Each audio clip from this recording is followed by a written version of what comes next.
Les voy a hablar sobre el poblamiento de América y la educación de la prehistoria. La teoría del poblamiento de América, el proceso comenzó con las migraciones de familias nómadas, proviene de Asia, que los hallazgos arqueológicos más antiguos se han encontrado en América del Norte y los más recientes en América del Sur.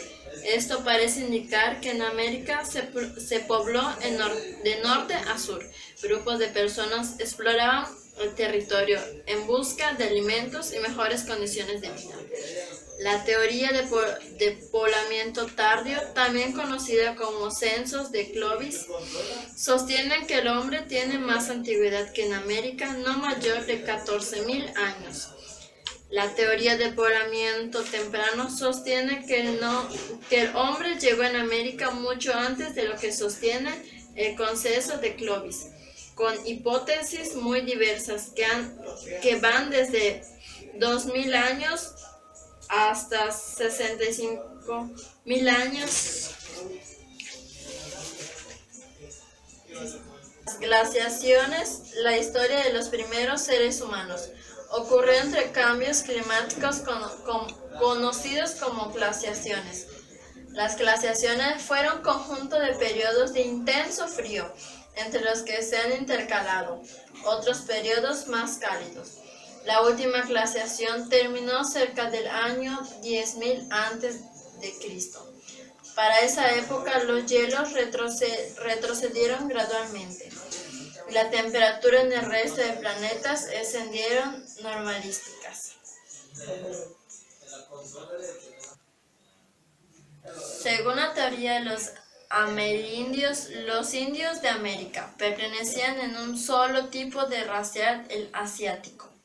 Los defensores de esta teoría sostienen que los amerindios llegaron a América provenientes del norte de Asia, como resultado de la congelación de los océanos, el nivel más bajo del mar, lo que dejó al descubrir las masas de la Tierra, que permitieran el pago de esos grupos.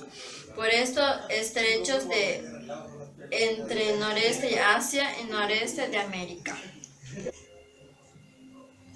La educación en la prehistoria. Las características imitativas.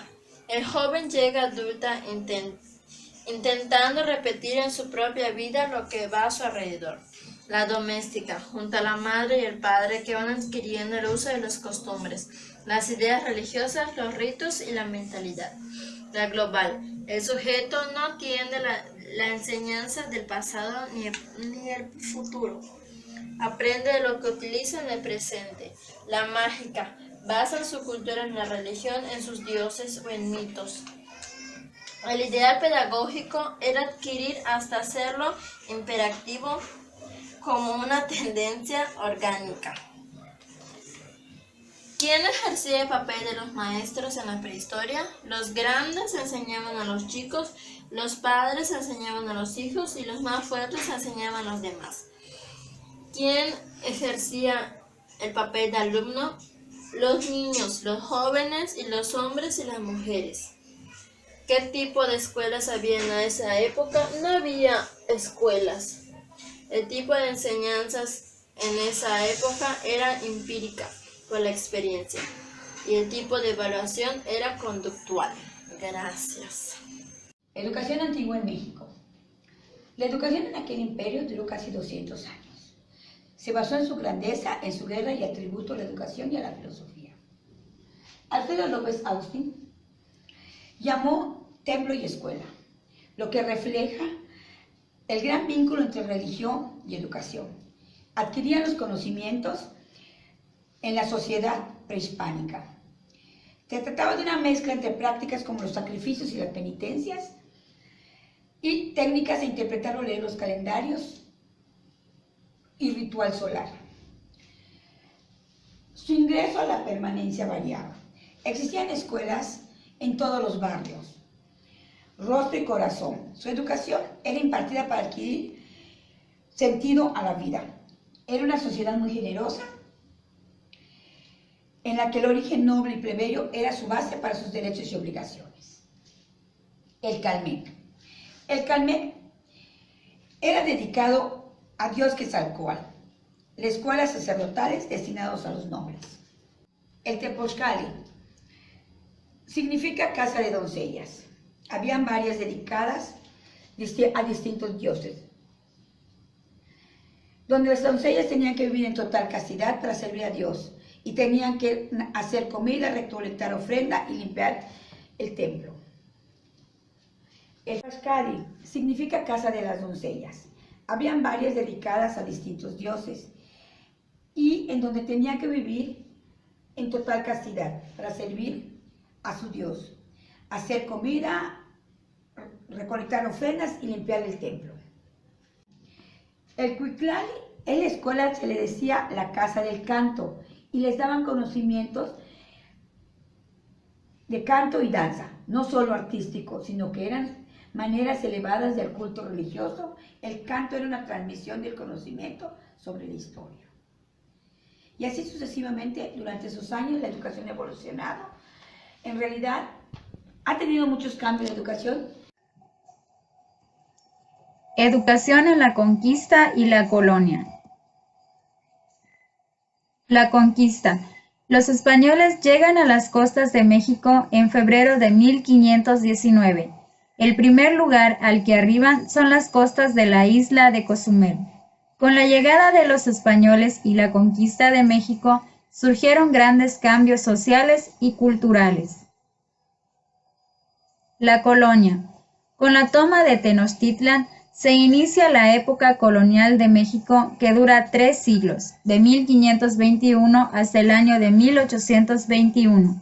Los españoles, cuya cultura estaba basada en el agrarismo, la religiosidad y la guerra, llegan con ansias de riquezas y enarbolando la cruz como escudo y con una amplia experiencia en conquista y colonización de pueblos.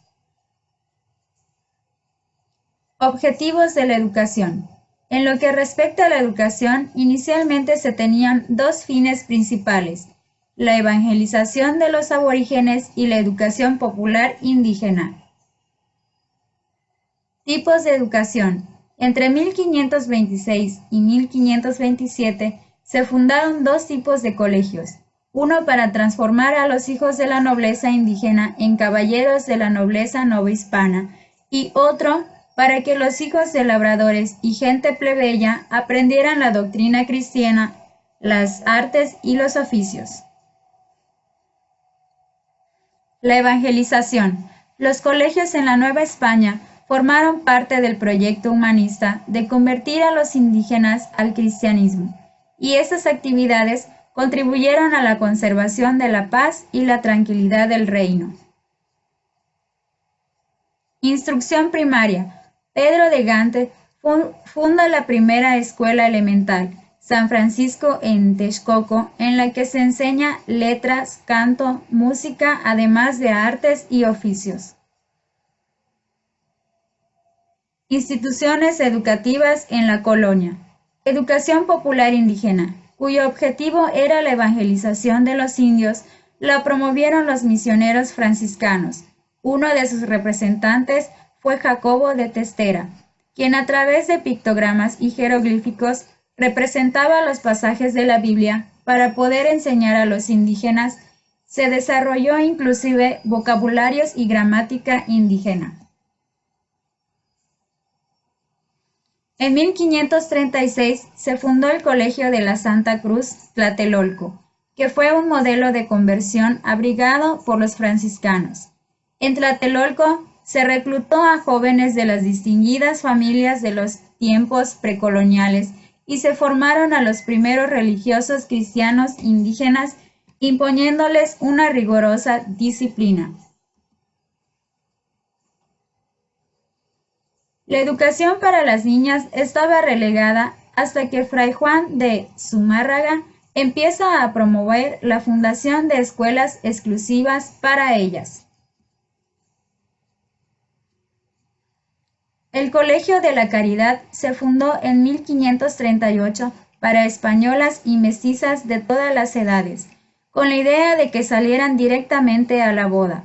Se les enseñaba a cantar, rezar, los salmos, la misa y en especial el taller de labores femeninas, Todo esto se realizaba en silencio y devoción. En este colegio se debían tratar las alumnas entre sí con amor y caridad, procurando que no hubiera disensiones ni palabras injuriosas. Si no obedecían a su rectora, se le informaba al cabildo y podían recibir castigos como perder su dote y ser expulsadas del colegio. La educación rural. La educación rural en escuelas granjas, en la que se enseñaba a los hijos de los principales la doctrina, leer, escribir y contar, para que una vez que heredaran pudieran llevar la administración de las haciendas. Por otra parte, los plebeyos eran educados en el patio de las escuelas y solo se les enseñaba la doctrina cristiana, claro, para que fueran obedientes, porque si sabían más podrían ser un problema. En el colegio de San Pedro y San Pablo se formaron a los futuros sacerdotes y rectores de las iglesias, y en el colegio de San Ildefonso a los futuros integrantes de los ministerios de la República. Hola, yo les explicaré sobre la educación en 1910 a 1946. Empezaremos en el año de 1910. Se crea la primera universidad llamada Universidad Nacional. Al paso de los años se convierte en una universidad autónoma. En 1917 se da a conocer el derecho del ciudadano, el derecho a la educación. La educación deberá ser laica, gratuita y obligatoria. 1921 se crea la SEP, Secretaría de Educación Pública. Esta institución nos ayuda a equilibrar la desigualdad que existía en ese momento. Se empiezan a crear las primeras escuelas primarias, escuelas secundarias, se empiezan a crear maestros profesionales para lograr expandir la educación a comunidades rurales. Asimismo, interviene José Vasconcelos, uno de los principales actores, donde fomenta proyectos para la educación y logra reforzar algunos ámbitos educativos. En 1925 se crean las principales escuelas secundarias, donde se llevaban asignaturas como matemáticas, español y ciencias naturales. 1929 se crean las escuelas de media superior, de las cuales hoy las conocemos como preparatorias. Escuelas técnicas que les ayudan a los alumnos a sobresalir en la vida cotidiana, en la vida laboral. En 1934 se promulga una ley donde establece que los proyectos educativos, programas educativos, sistemas educativos se deberán impartir en escuelas públicas y en escuelas privadas. En 1936 se crean los primeros comedores, los primeros orfanatos, se entregan las primeras becas para poder obtener los mejores resultados y lograr alcanzar el objetivo que se estaba planeando. En 1941 se crea la Ley Orgánica Educativa, de la cual apoya la educación a sobresalir. En 1943 se crean sindicatos de maestros, sindicatos magistrales. Estos sindicatos son creados para otorgar una mejor planeación hacia la educación y así poder tener los objetivos. En 1946 le da al artículo 3 una ley, una reforma educativa donde debe ser la educación científica, democrática, que nos ayuda a combatir con el analfabetismo. En conclusión, la educación empieza desde la llegada, desde las primeras culturas que llegaron a Mesoamérica, como las culturas olmeca, las aztecas y las demás. Se empezaron a impartir, su economía se basaba en la agricultura, en la venta, empezaron a adquirir conocimientos de educación bajo a su experiencia, bajo a sus necesidades que ellos necesitaban, y asimismo se fueron creando las principales escuelas. En ese entonces se crearon las escuelas de las doncellas, con diferentes aprendizajes. Por ejemplo, en ese tiempo uno de los principales logros era matar a la gente, se veía como un logro. Sin embargo, todo eso se fue transformando a paso de los años y se fueron ya llegando a lo que somos hoy, unas escuelas normales, sin paradigmas, sin tener que utilizar la fuerza mayor para lograr el aprendizaje. Y asimismo, se fueron desarrollando diferentes acontecimientos en las historias. Estuvo que ver con el porfiriato, con la ilustración y demás. Eso fue todo, compañeros. Muchas gracias. La época del porfiriato fue un periodo de la historia de México durante el cual el poder en México tuvo bajo control del militar oaxaqueño Porfirio Díaz entre el 28 de noviembre de 1876 y el 25 de noviembre de 1911. La máxima autoridad, Porfirio Díaz, quien se encarga de atender la educación a través de leyes y reglamentos, así como la organización de los congresos de instrucción. Para Díaz, el elemento de orden y progreso que necesitaba México era creer en todos los aspectos relacionados a la educación.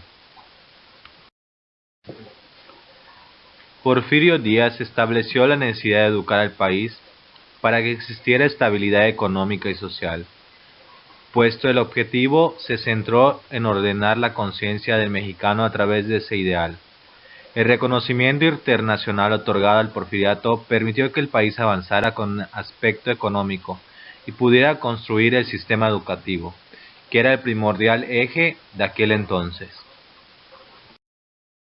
De tal manera que se llevaron a cabo 4 congresos de instrucción. El primero fue en 1882, denominado Congreso Higiénico Pedagógico, celebrado en la Ciudad de México, donde participaron médicos y maestros. Aquí se discutieron las condiciones higiénicas que deben llevar las escuelas primarias, cómo deben ser el mobiliario, los libros de texto y útiles escolares para no afectar la salud de los educandos. Las escuelas debían tener una buena ubicación y espacios en condiciones saludables. La instrucción del alumno se enfocaría principalmente a la salud física, más que a la intelectual y moral, es decir, practicar ejercicios con la finalidad de desarrollar cada uno de los sentidos y cada una de las facultades. Durante esta etapa se dio prioridad a atender las medidas higiénicas en las escuelas, porque el contexto de la época lo requería, además porque México no tenía una cultura de la limpieza.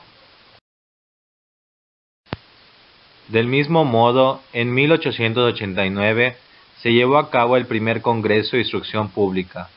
Aquí se reunieron representantes de los estados con el gobierno federal, con el objetivo de intercambiar ideas, opiniones y posturas para lograr la unidad nacional. Fue necesario que los estados unificaran sus reglamentos escolares con la intención de llevar al país al progreso a través de la educación. Uno de los personajes principales en este congreso fue el papel de Enrique Rebsamen. Se volvieron a retomar los puntos marcados por la Ley de Instrucción de 1888, una educación laica obligatoria y gratuita, además de hacer mención de los materiales y métodos de enseñanza, la prioridad de la educación primaria, preparatoria y profesional. Sin embargo, este congreso no fue suficiente para discutir sobre la uniformidad en la educación. Fue necesario celebrar otro en 1889 y 1890. Aquí se pone atención en el laicismo. Se postulaba respetar la libertad de conciencia y cultos. Asimismo, se hizo hincapié en la educación primaria, que se recibiera de los 6 a los 12 años, comprendidos 4 años escolares. El plan de estudios especifica el tipo de materia a cursar. Entre ellas se encuentra instrucción moral y cívica, lengua nacional, lecciones de cosas, aritmética, ciencias físicas y naturales, geografía, historia, dibujo y canto, gimnasia y labores manuales. Para niñas, Del mismo modo, se extendió la enseñanza preparatoria en la cual se adoptó el método científico, incluyendo el elemento teórico o metafísico, y en la cuestión práctica estaban las escuelas de artes y oficios para adultos. A pesar del interés de la creación de las escuelas normales para la preparación de maestros, la educación femenina tuvo un gran desarrollo. En cambio, conforme avanza el régimen, se presentaron dificultades para el magisterio que estaba en zonas de pobreza y percibían un buen salario, por el cual esto también fue un limitante para el avanzar en la educación.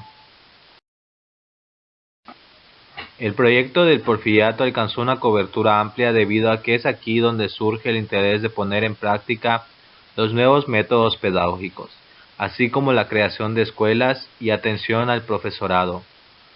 Las intenciones surgen en esta temporalidad, aunque no logran consolidarse estables, la nación de educar a la población. Son posteriores los gobernantes quienes retoman este proyecto de alfabetización, principalmente atender escuelas rurales, tan olvidadas por las primeras administraciones, quienes deben de tener en cuenta en futuras generaciones. Les voy a hablar sobre la educación del siglo XIX. La educación forma parte muy importante de nuestra sociedad y hoy en día es un elemento fundamental para el desarrollo de nuestra sociedad. De igual manera, es un proceso donde el individuo recibe información a través de un instructor con el propósito de que el sujeto adquiera conocimiento, genere cultura y se exija a sí mismo. La primera ley educativa en España fue la Ley del Instructor, pública de 1857, conocida como Ley Moyano. Esto soluciona el problema y su grave población analfabeta y están en constantes situaciones de guerra, provocadas por las guerras carlísticas con el reino de Isabel II. En el siglo XIX la educación enmarca una época donde el maestro hacía énfasis sobre la lectura, escritura, aritmética y dogmas de la moral cristiana. En el siglo XIX bastaba con tener 20 años y poseer el título del maestro. En cambio, para la enseñanza de secundaria se incrementaban los requisitos. La vestimenta del maestro, como podemos ver, las maestras usaban faldas largas y pomposas, corcel con camisas abombadas, cinturones anchos y no usaban maquillaje. Los maestros era traje y pantalón. La primera enseñanza era muy importante. Era impartida en las escuelas y de manera gratuita. Permitía que los niños pertenecientes de clase media estudien y también las de clase baja. Los niños de familia adinerada pertenecían a instituciones. La clase medio-baja, el maestro era del pueblo. No tenía título, sin embargo, son los más sabios y se encargaban de estas tareas. Y las instituciones, ellas vivían con la familia que las contrataba y se encargaban de la educación de los niños